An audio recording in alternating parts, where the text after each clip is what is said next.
আসসালামু আলাইকুম। আশা করি সবাই ভালো আছেন।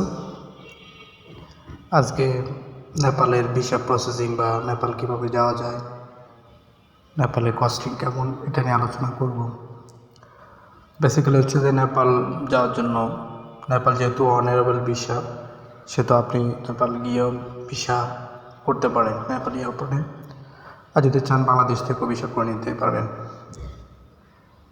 নেপালে যাওয়ার জন্য আপনার নেপালে ফার্স্ট হচ্ছে যে যাওয়ার জন্য আপনার যেটা করতে হবে সেটা হচ্ছে যে আপনাকে এয়ার টিকিট আর একটা হোটেল বুকিং করতে হবে। এই দুইটা পেপারস থাকলে আপনি নেপাল যেতে পারবেন। নেপাল যাওয়ার পরে অনেকবার ভিসা করতে পারবেন। এটা হচ্ছে ইজি প্রসেস। আর নেপালের কস্টিং অনেক হাই। আপনি চাইলেও লো কস্টে থাকতে পারবেন। সেফ ট্রাভেলার মানে বাজেট ট্রাভেলার হলে হচ্ছে যে আপনার বাজেট কম থাকবে, অল্প বাজেট আপনি করতে পারবেন। তো হচ্ছে যে ওভারঅল আপনার 50,000-এর মধ্যে কমপ্লিট হয়ে যাবে।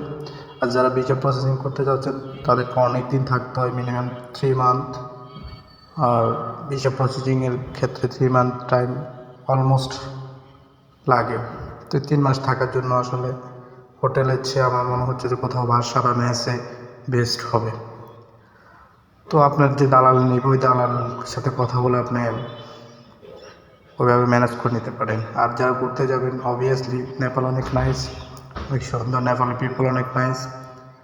আর আপনি নেপালে ঘোরার জন্য আপনাকে যে স্টেটগুলো আছে ওগুলো আগে রিসার্চ করতে হবে, কোথায় কোথায় আপনি যাবেন, কীভাবে যাবেন। তো নেপালে হচ্ছে যে আপনার লোকাল বাস আছে, তারপর চাইলে আপনার প্রাইভেট কার আছে, যেহেতু টুরিস্ট কান্ট্রি অনেক ওয়ে আছে।